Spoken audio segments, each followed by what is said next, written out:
Pues miren, en el otro curso, ustedes no tienen un chat aparte, ¿verdad? Más que el que tenemos, o tienen uno aparte de esta clase, ¿no? No, solamente este, y yo tuve un inconveniente porque mandaron otro link para unirse.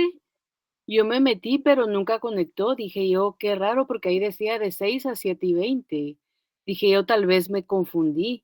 Pero cuando entré al primer enlace que enviaron, Betsy, ahí sí logré entrar, pero ya entré tarde. Entonces, no sé, me perdí la primera clase por No, X.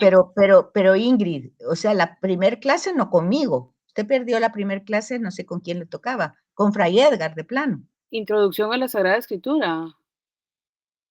No, pero es que usted ahorita está en el curso de Sagrada Escritura, el libro de profetas. Eso es lo que vamos a ver ahorita. Este es Sí, otro libros curso. proféticos. Ah, entonces tal vez en la otra no estoy y por eso no me dejaban Usted, entrar. si usted está estudiando diplomado en teología. No, yo solo me Ah, metí a este curso de libros proféticos. Entonces es por eso, ¿verdad? sí, es por eso. Pues Ah, solo este curso lleva usted. sí, sí, porque estoy iniciando. Ah, Entonces dije yo paso a paso. no, es que mire, pues este es un curso de Sagrada Escritura y lo que estamos viendo conmigo es libros proféticos. Ajá, ok. Ese es el curso, libros proféticos 1, porque Ok. van a haber 2. Y la clase anterior, que es el mismo link, es de diplomado en teología y es introducción a Sagrada Escritura. Ah, ok, ahora ya entendí. Ok, O sea gracias. que son 2 diplomados diferentes. Este Ya, es diplomado de Sagrada Escritura y el anterior era diplomado en teología. ok, perfecto. Muchas gracias. Bueno, y entonces ya estamos en tiempo, faltan 3 minutitos, ¿verdad? Hoy vamos a trabajar un profeta directo. Vamos a trabajar a Jonás. Para que abran su Biblia. ¿Han escuchado un poco de Jonás ustedes?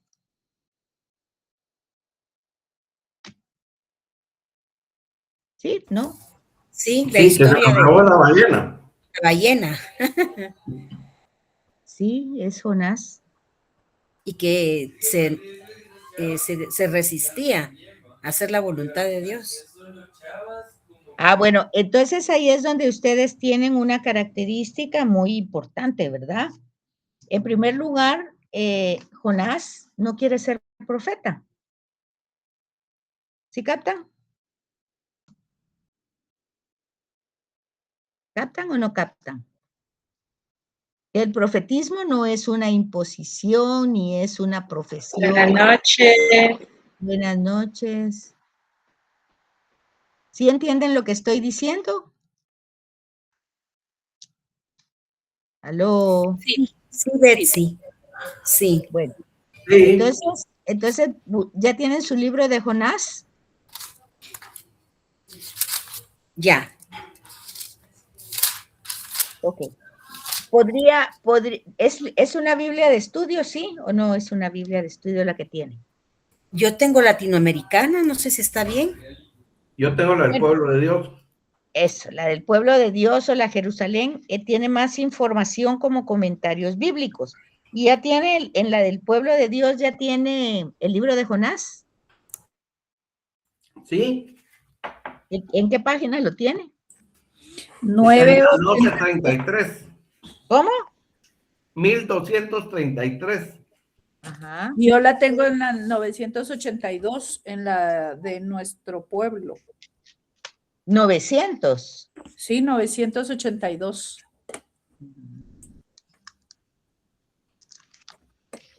Bueno, me gustaría ya habíamos dicho anteriormente que cada profeta va a ser mayor o menor de acuerdo al tamaño del texto escrito, ¿verdad? ¿Se acuerdan? ¿Se Sí, sí. acuerdan? Sí, Bueno, Sí, sí. entonces, ¿cuántos capítulos tiene Jonás? 2, 3, Cuatro. 3, perdón. 3. 4, perdón, 4, 4. 4, ¿verdad? Entonces, ¿ese será chiquito o grande? Chiquitito. Chiquitito. ¿Se recuerdan que hace 8 días hablábamos de Isaías, que eran distintas, 3 personajes, 3 Isaías de distintas épocas? Sí. ¿Se acuerdan? ¿Pudieron verificar algo de eso?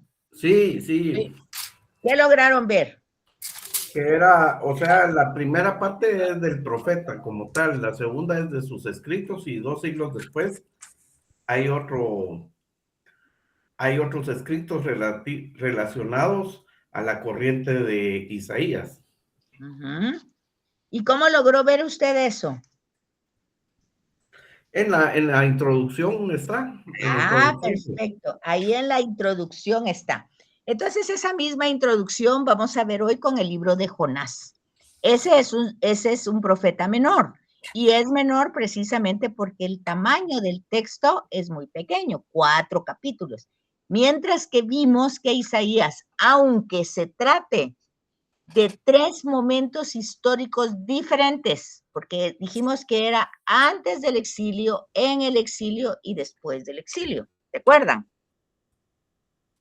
Entonces está ubicado en 3 épocas históricas distintas, con un mensaje similar, donde Isaías anuncia primero, o más bien denuncia el mal, el tema que va a recorrer toda Sagrada Escritura, el tema de la alianza, cómo la ha roto el pueblo, cómo realmente no han creído en Dios ni en su relación amistosa con Él, ni siquiera los sacerdotes, ni siquiera la gente dedicada al templo. Y entonces va a haber una consecuencia.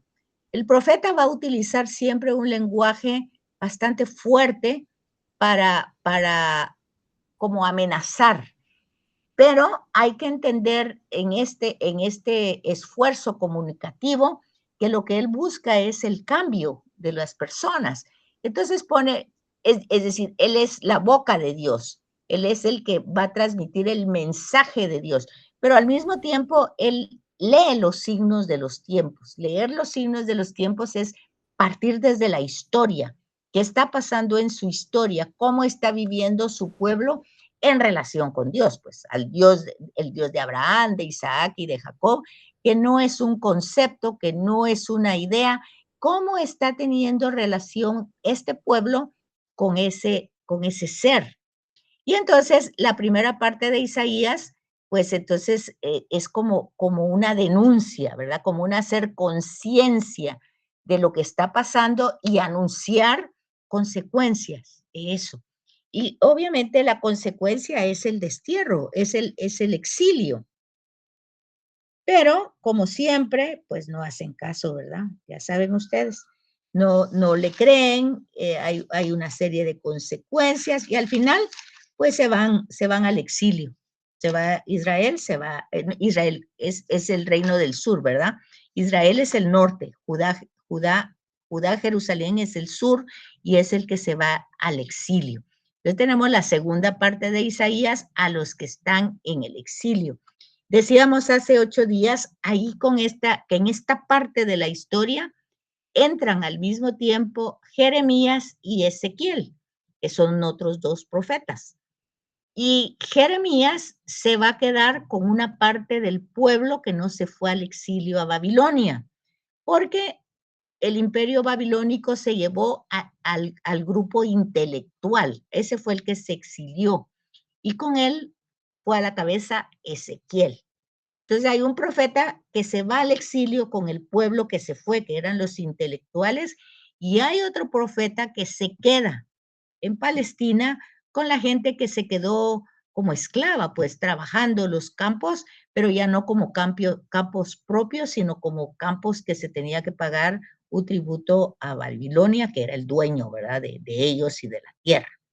Entonces tenemos a estos profetas, Isaías, Jeremías y Ezequiel, que en el contexto histórico están, pero hay que entender la función de cada uno para entender el lenguaje que tiene cada profeta.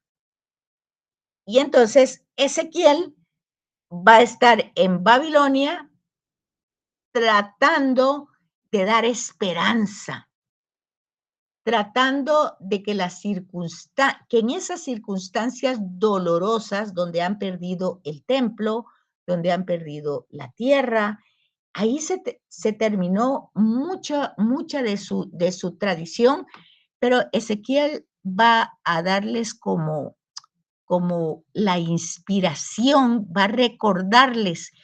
Y entonces fíjense que hay un libro que se va a escribir aquí en este periodo, que es el Deuteronomio. El Deuteronomio lo tenemos entre los libros del Pentateuco, que son los 5 primeros libros, que es Génesis, Éxodo, Números, Levítico y Deuteronomio. Como ustedes ya en Sagrada Escritura ya están llevando, me dijeron anteriormente, Introducción y Pentateuco, ¿verdad? ¿Verdad? Introducción a Sagrada Escritura y Pentateuco. Entonces, de ese Pentateuco, el Deuteronomio se va a escribir por esta época. Porque ya llegaron ustedes a comprender cuál es ese libro de Deuteronomio en el Pentateuco que están estudiando. ¿Ya lo lograron captar? Es el libro que es encontrado en el templo, ¿verdad, licenciada? El libro que es encontrado en el templo por Esdras y Nehemías, pues va a ser uno de los libros de Isaías. Pero el Deuteronomio, Deutero quiere decir segundo, Deutero. A la segunda ley.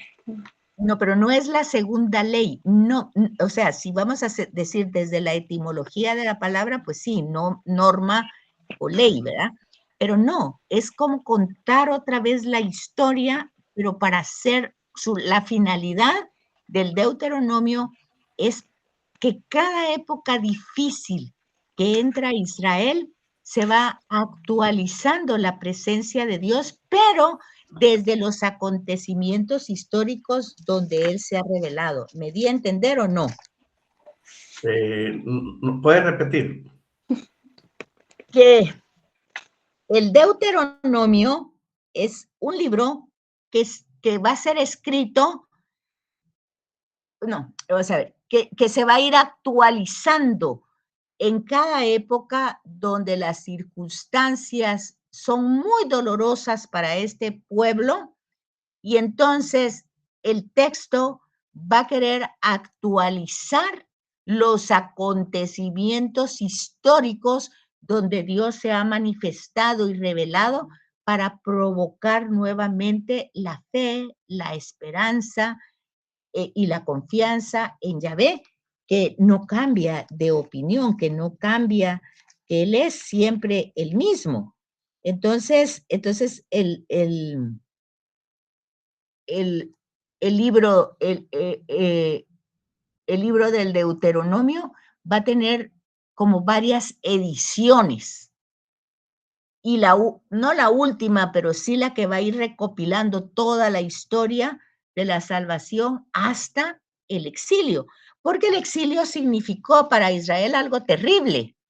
En primer lugar, hay que recordar que toda la historia de la salvación está tejida por Dios, que elige personas, y a estas personas que las eliges para darse a conocer, se manifiesta, se revela.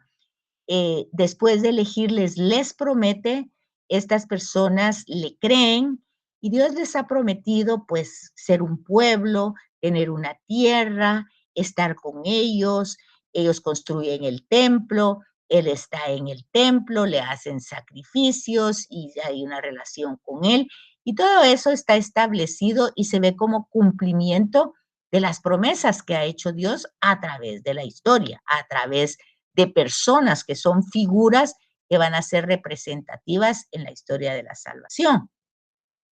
Pero el exilio, pues ahí se acabó todo. Perdieron la tierra, unos se quedaron, otros se fueron, perdieron la monarquía, ya no hay monarcas, ya no hay templo, ya no hay sacerdotes, ya no hay nada. Entonces, la pregunta de fondo aquí, bueno, ¿y ahora qué vamos a hacer? ¿Qué vamos a hacer? Ya Dios se olvidó de nosotros, ya Isaías trató de avisarnos, Jeremías también, Ezequiel también, y nunca hicimos caso, ¿y ahora qué vamos a hacer? Ya todo esto se perdió. Entonces Ezequiel, a los que están en Babilonia, les va a anunciar, su profecía es esperanzadora. Van a regresar, Dios va a restablecerlo, Dios va a crear como lo de los huesos secos, nueva vida, nuevo pueblo. O sea, todo es esperanza en Ezequiel, porque eso es lo que quiere provocar. Jeremías, por el otro lado, está en este mismo tiempo histórico, está en Palestina, ¿verdad? Con los que se quedaron, pero que hay que recordarse que se quedaron como esclavos en una situación pues con mucha desventaja. Los de Babilonia, pues resulta que en Babilonia no los trataron directamente como esclavos, porque Babilonia quería desarrollarse en conocimiento, en estudio. Acuérdense que están los grandes jardines de Babilonia, las grandes bibliotecas de Babilonia, o sea, era un imperio que quería tener la riqueza de otras culturas, pero para crecer más. Entonces los judíos que se fueron a Babilonia estaban muy bien, pero estaban tristes porque habían perdido prácticamente su tierra, su culto, su monarquía, su identidad de gobierno, y estaban pues en el exilio, no podían regresar. Y los que se quedaron, pues se quedaron como esclavos. Entonces estaban peor los que se quedaron que los que se fueron. De hecho, muchos de los que se fueron al exilio ya no regresaron porque hicieron su vida en Babilonia. Pero cuando se cuenta la historia de que regresa Esdras y Nehemías, pues es porque el rey Ciro de Persa, ya es otro imperio, los persas, ellos han vencido a los babilonios y los persas no quieren a ningún pueblo en su tierra. Entonces les da el chance de que vuelvan a regresar, y entonces ahí entran otros personajes como es Esdras y Nehemías, y ahí es donde encuentran para la reconstrucción del templo, el segundo templo, porque el de Salomón ya se había destruido completamente. Este segundo templo lo van a hacer, pero no va a ser tan suntuoso como el de Salomón, y de hecho es este templo de este periodo el que Herodes el Grande lo va a embellecer, porque Herodes es un gran arquitecto, tiene todos los problemas que ustedes quieran, pero en relación a arquitectura, ingeniería, es un genio. Entonces, hasta el día de hoy, sus obras se mantienen en Israel y la gente lo alaba mucho, ¿verdad? Desde todas las obras que desarrolló en su tiempo. Entonces, todo ese periodo es donde se escribe el Deuteronomio, yo como fase final del Antiguo Testamento que nosotros tenemos, y como una recopilación de toda la revelación que Dios va a ir haciendo a través de la historia. Díganme si eso es lo que ustedes más o menos han captado con el Pentateuco, que han visto o no. Cuéntenme. Pues la verdad es que yo no había captado eso. ¿Y qué había captado? ¿Qué es lo que ha captado? O sea, es que no sé qué es lo que han captado de introducción. Bueno, el Pentateuco son los 5 libros, el Génesis, Éxodo, Números y Levítico es el otro, ¿verdad? No, yo les estoy preguntando qué han entendido en relación al Deuteronomio, que es el que yo les estoy explicando. Es que no lo hemos visto, licenciada. Estamos todavía en Génesis. Todavía están en Génesis. Sí. Ajá. ¿Y qué han entendido de Génesis? Es una historia. Que hay 2 relatos de la creación, sí, que llega hasta Moisés. ¿Qué más? Nos dice también cómo es la descendencia, o sea, dónde se va poblando prácticamente el pueblo de Israel, ¿verdad? También el pecado cómo El se va pecado repitiendo, ¿verdad? también. Primero Adán y Eva, después Caín y Abel, después la Torre de Babel.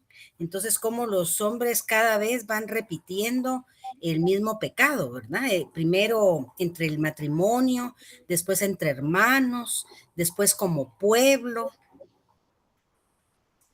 Bueno, entonces vamos poquito a poquito ahí, ¿verdad? Pero el hecho es de que lo que tenemos que entender de Génesis, porque es origen, es que Dios, por su iniciativa amorosa, se da a conocer y que la historia de la salvación, que es la historia, que es la que estamos trabajando, pues entonces esa historia empieza en Génesis 12 y que los primeros 11 capítulos son prehistoria o historia universal, porque hay que entender que ya habían culturas, ya habían pueblos, ya había muchas cosas, ¿verdad? Eso es lo que tenemos que ir entendiendo con las notas de pie de página. Y luego el Éxodo, pues Dios se va manifestando con otras características que son propias de Él, porque Dios no tiene atributos, sino es, Dios es. Entonces Dios se revela como es, Dios se da a conocer como es, Dios no cambia de manera de es, de ser, no cambia, siempre es, porque es Dios. Y entonces nosotros lo vamos conociendo su pedagogía, cómo él elige personas para que lo conozcan. Y estas personas, su pedagogía es, estas personas al experimentarlo en su vida, porque no se da a conocer como una idea o como un concepto, sino como una experiencia que se da, como un acontecimiento que se da en una vida. Entonces, esta persona pues lo comunica, lo transmite, y vemos los ciclos patriarcales que son Génesis, ¿verdad? Ciclos, que quiere decir que la misma historia de Abraham se repite en Isaac, se repite en Jacob, y es la historia de la salvación con temas importantes como la alianza, como la elección, como la promesa. Esos son los temas que va a ir recorriendo la historia de la salvación. Bueno, pues entonces entre todo eso, a nosotros nos toca el tema de los profetas. Pero dijimos en su momento que para hablar de los profetas tenemos que hablar de otro periodo anterior, que es la monarquía. Y cuando hablamos de la monarquía, pues entramos, el profeta es solamente el monarca es solamente un administrador, no es como los demás reyes de otros pueblos que son dueños de la tierra. Miren ahorita, por ejemplo, cuando uno oye las noticias de geopolíticas, los análisis que hacen de la política mundial, uno oye una cosa tan interesante que pareciera que ya había perdido fuerza, pero parece que está empezando nuevamente. Cuando dice, por ejemplo, los analistas, el presidente Trump quiere hacer de la democracia una monarquía. Y eso es lo que tenemos aquí, las monarquías, la gente se quiere adueñar de la tierra, quiere tener más tierra, quiere ser dueño y dominar sobre ellos. Y decir, yo quiero Groenlandia, yo quiero el canal de Panamá y si no la quiero, lo quito. Entonces, es una nueva configuración, pero aquí está en la Sagrada Escritura, todo eso. ¿Sí, Irma? Licenciada, una consulta. ¿Esos monarcas eran elegidos o ellos elegían? Lo que pasa es que ahí es donde ustedes tienen que ir viendo todos los procesos del Pentateuco, ¿verdad? Cómo se va dando para luego entrar después del Pentateuco, o sea que después del tema de Deuteronomio, que ya les digo que es un libro que se escribió prácticamente en el exilio y se puso en el Pentateuco, pero en ese Deuteronomio está la historia de Israel. Y en esa historia de Israel, pues se ve que cada monarca es elegido por un profeta. Por eso estamos diciendo que el profetismo tenía que ver con la monarquía, porque el profeta es el que elige al monarca. Tenemos el primer ejemplo, Samuel, que elige a Saúl, pero no es Samuel directamente, sino que es Dios y el profeta es instrumento de Dios. El que elige es Dios y lo hace a través del profeta. El profeta es el que lo unge. Entonces tenemos la unción. Samuel unge a Saúl y unge a David, a los dos primeros reyes. Entonces ellos ya entran por elección de Dios a través del profeta, pero ellos solo van a administrar el territorio, porque el rey, el verdadero rey es Dios, porque Él lo creó, Él es el dueño, Él es el Señor de todo lo creado. Entonces, Él es el que verdaderamente gobierna. Y el buen rey y el mal rey va a depender de quién le dé ese lugar a Dios en su reinado. Y David se lo dio. A pesar de que pecó muchísimo y hizo cosas terribles, el hecho es que siempre estuvo claro, como dice el Miserere, que es el Salmo 50-51, que dice, contra ti solo pequé, cometí lo malo que tú aborreces. Esa conciencia, David no lo hacía de diente a labio, ¿verdad? El tema de la ceniza que nosotros usamos, ahí está la fuente, digamos, él se llena de ceniza, deja de comer por semanas cuando es consciente de su pecado, cosa que nosotros nos damos cuenta que podemos pecar sin ser conscientes. Y el profeta tenía ese papel de hacer conciencia, de anunciar y denunciar lo que estaba pasando en el reino. Entonces, por eso hablamos de Isaías, los 3 Isaías, que le hacen conciencia al pueblo que se ha alejado de Dios y va a sufrir las consecuencias. Cuando ya sufrió las consecuencias, le hace ver que solo él es responsable de lo que le está pasando, no son otras personas. Y luego, cuando ya lo ve pues totalmente desesperado, pues le trata de dar esperanzas para que regrese y decirle, Dios los va a regresar nuevamente, porque lo que Dios promete nunca lo quita, ni tampoco cambia de opinión. Si Él ya prometió una tierra, pues Él va a dar esa tierra. Si Él ya prometió una heredad, Él va a dar esa heredad. No importa cómo actúe la persona. La promesa de Dios se transforma en amor, en misericordia, en compasión, en ternura, todos esos gestos, ¿verdad? Y entonces tenemos a esos profetas que van a ir a denunciarle al rey lo equivocado que está, y ese es el ejemplo de Isaías primero, ¿verdad? Que está anunciando las consecuencias de no darle lugar a Dios de acuerdo a la alianza que han hecho. Y entonces vean un poquito para que yo no sé si nos va a dar tiempo. ¿Tenemos cuánto? ¿20 minutos? ¿A qué hora se termina este periodo? Son las 8, se termina a las 8:15, ¿verdad? Sí. Sí. Bueno, Sí, correcto. entonces yo les voy a subir un video de Jonás, pero quería que el primero lo trabajáramos antes de que lo viéramos, pero lo voy a subir al portal para que ustedes lo puedan ver y complementar lo que íbamos a hacer ahorita. Jonás es una característica diferente de profetas, porque ya les expliqué con Isaías, Jeremías, Ezequiel, que son los profetas que tienen mayor literatura, cuál fue la función, y también dijimos que hay otros profetas que no tienen nada escrito, como Elías, Eliseo, Natán, Agad, que están en el libro de los reyes, fueron profetas, pero no dejaron nada escrito. Entonces ya está claro el tema del profetismo. Profetas que dejaron escritura, profetas que no dejaron escritura, pero que existieron. En un tiempo donde habían profetas, no solo en Israel, sino también las otras culturas, tenían profetismo, pero con distintas características, ¿verdad? Y el ejemplo, eso también ya lo hablamos en un momento, era de Elías en el Carmelo, donde se hace como una especie de apuesta entre el Baal y sus profetas, y Yahvé y solo Elías. Los profetas de Baal eran como 500 y Elías solo era el profeta de Yahvé. Y hay una sequía y entonces hacen como una especie como de apuesta. A ver, bueno, ¿quién es el Dios de verdad que funciona? El que va a hacer llover, entonces hacen aquel fuego y que el Dios que haga que llueva, que caiga agua y que encienda el fuego entre el agua, pues ese es el verdadero. Y entonces resulta que los de Baal son muchísimos y hacen todos sus ritos y no pasa nada.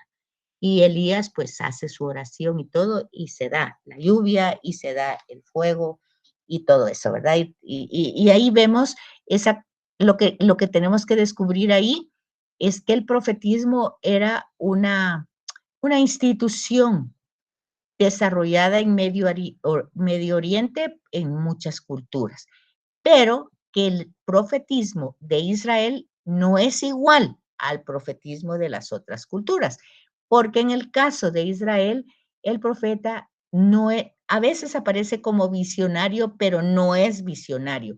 A veces pareciera que es adivino, pero no es adivino. El profeta existe para llevar el mensaje de Dios a un determinado grupo. Y entonces ese es el ejemplo aquí de Jonás. Y por eso en la introducción les dice algo como extraño. Jonás, el antiprofeta. ¿Sí se fijan? Y dice que es el quinto de los profetas menores. Pues ya les expliqué por qué es profeta menor, porque tiene solo 4 capítulos. Por eso es. No es porque sea menospreciado, sino porque tiene poquita literatura. Y dice que Jonás, encontramos a Jonás, el hombre que se empeña en hacer exactamente lo contrario de lo que debería ser un profeta. Entre una serie de poetas que escriben normalmente en verso, encontramos a este genial narrador que, salvo el vocabulario algo tardío, maneja la prosa, o sea, aquí no son las historias de los profetas como anuncian, como en poema, ¿verdad? Sino que aquí es una narración y muy bien hecha, ¿verdad? Es un gran clásico hebreo. Y entre tantas profecías contra naciones determinadas o contra las naciones en general, que es lo que hace Ezequiel o lo que hace Jeremías en Lamentaciones, en los Ayes, es eso, ¿verdad? Lo que van a sufrir todas estas naciones que están haciendo sufrir a Israel. Entre todo eso encontramos a Jonás, que lleva consigo un mensaje de misericordia contra su propio pueblo Israel. Y entre una serie de profetas firmemente arraigados en la situación política y social, desfila este Jonás, sin arraigo en tierra ni en mar, cuya anécdota con el gran pez sirvió para que los cristianos encontrasen en ellos una prefiguración del acontecimiento pascual. Ahora, el mensaje de este libro dice, es una parábola, la parábola de Jonás. Cuando dice que es una parábola, ya saben ustedes, es un género literario, ¿verdad? Porque eso lo están viendo en Introducción a Sagrada Escritura. En Introducción ustedes tienen que conocer los géneros literarios para no confundir el género, que es como el vestido del mensaje, con el mensaje.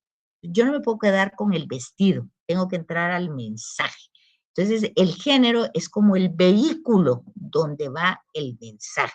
Entonces, en la introducción de cada libro, ustedes ven qué género literario es. Y aquí les dice, es una parábola, ¿verdad? Que ofrece una gran enseñanza. Fíjense, Jesús cuando enseña en parábolas nunca las explica, porque por eso es una parábola. Tiene una enseñanza que cada persona la tiene que encontrar. Por eso cuando nosotros vamos a la celebración eucarística y oímos una palabra, esa ya me la sé de memoria, el hijo pródigo, el samaritano, ya me lo sé, pero por ya saberlo, nunca entramos a la profundidad, sino nos quedamos con la lectura superficial y la parábola no nos dice nada más que lo que dice el texto. Y eso no es la parábola. La parábola hay que entrar en ella. Y entonces aquí dice pues que tiene una gran enseñanza por medio de una ironía sostenida. Hay un tema de ironía que se mantiene en todo el escrito y que su punto de llegada es sarcástico y concluye con una pregunta desafiante. que Jonás es el antiprofeta que no quiere ir a donde el Señor le envía, ni decir lo que Dios quiere que tiene que decir o lo que le manda, ¿verdad? Y así resulta ser el malo, mientras que los buenos son los primeros marinos pagados. Entonces ahí entramos en la narración de la parábola. ¿Quiénes son los buenos? ¿Quiénes son los malos? ¿Qué es lo que aprendemos de ahí? Y bueno, yo creo que no nos va a dar tiempo de hacer el estudio que queremos. Yo los invito a que ustedes sigan leyendo y que lean los 4 capítulos, que son muy chiquititos. Prácticamente es una página, es una hoja de verso en verso y una página. O sea, son 1, 2, 3 páginas de lectura con todo y el comentario, con los comentarios bíblicos. Y entonces, yo les voy a enviar a este mismo chat, si ustedes quieren, para que no se confundan, y también al portal, les voy a mandar una reflexión cuaresmal, ahorita, como retiro del libro de Jonás. Esto me pareció importante, uno, porque estamos estudiando profetas y para que conozcan un antiprofeta. 2, porque estamos en Cuaresma y podemos hacer una reflexión actualizada, que es realmente la función de Sagrada Escritura. Ustedes están estudiando eso y entonces vemos que la Sagrada Escritura no tiene la intención de informarnos, sino de actualizar el acontecimiento del que nos está hablando o el libro al que se está refiriendo. Entonces, este es un pequeño retiro, por decir así, se puede usar como retiro, como reflexión, como algo personal que yo lo puedo hacer en familia, en grupo, y yo les voy a mandar el lineamiento, pero ustedes deben leer el texto y lo tienen que seguir con lo que les voy a mandar a este chat, si les parece, y leer la introducción para avanzar un poco, y ya luego la semana entrante, si Dios permite, ustedes pues ya me darán su comentario de un trabajo que no les he puesto tarea, porque primero quisiera escucharlos, qué me van a decir de ese trabajo que vamos a hacer. Va a tener punteo, pero primero quiero escuchar lo que ustedes van a lograr del video y de la lectura de esa hoja y media. ¿Qué les parece? Muy bien. Parece bien. Bien, muy bien. Entonces, esto va a ser algo práctico. Entonces, tienen la Biblia con sus comentarios, con la introducción y los comentarios de pie de página. Tienen el video y tienen la reflexión que les va a dar el video. Entonces, ¿qué hay que hacer? Pues primero leer en su Biblia, después escuchar el video que le va a ir dando ciertos lineamientos y después sacar usted su propio, si lo va a tomar como retiro, sacar su propia conclusión como retiro, si lo va a compartir con un grupo, hacer como la estructura de cómo lo compartiría. O sea, ustedes tienen libertad, después de estudiar a este profeta, cómo lo pueden actualizar hoy, porque se trata de hoy, cómo podemos utilizar a Jonás hoy. Porque en el texto vamos a ver cómo Jesús utilizó a Jonás en su propia vida, ¿verdad? Entonces, también ahí pueden hacer ustedes una relación Jesús-Jonás o Jonás-Jesús, mensaje de Jonás, mensaje de Jesús, y cómo lo aplicar con nosotros. Entonces, sin decirles más, porque realmente el periodo este es muy corto, no nos da tiempo para trabajarlo en clase, entonces les dejo solo las instrucciones en el portal y en el chat si ustedes quieren, este mismo, y ustedes pues ya les di las indicaciones, pero las indicaciones van a estar en el portal. ¿Preguntas, dudas o algo? ¿Preguntas? Perdón, es que el chat es solamente de este curso, es que yo no estoy en ese chat. Es donde usted entró ahorita. ¿Cómo entró? Ah, bueno, el link para entrar a la clase. No, el link estaba en un chat. El grupo de WhatsApp. Ah, pero es Sagradas Escrituras se llama. Ese es, ¿verdad? Sí, en donde estamos todos. Ah, bueno, está bien, gracias. Yo pensé que había uno solo de este curso, pero no. Ah, no. Está bien. Gracias. Bueno, Pero ya les di las instrucciones. Leer primero en la Biblia, Jonás, luego con las notas de pie de página, con la introducción, y después ver ustedes el video con atención, hacer coordinar las dos cosas y sacar ustedes su propia enseñanza del libro de los profetas actualizado hoy. La pregunta va a ser esta: ¿cómo podemos actualizar este libro hoy?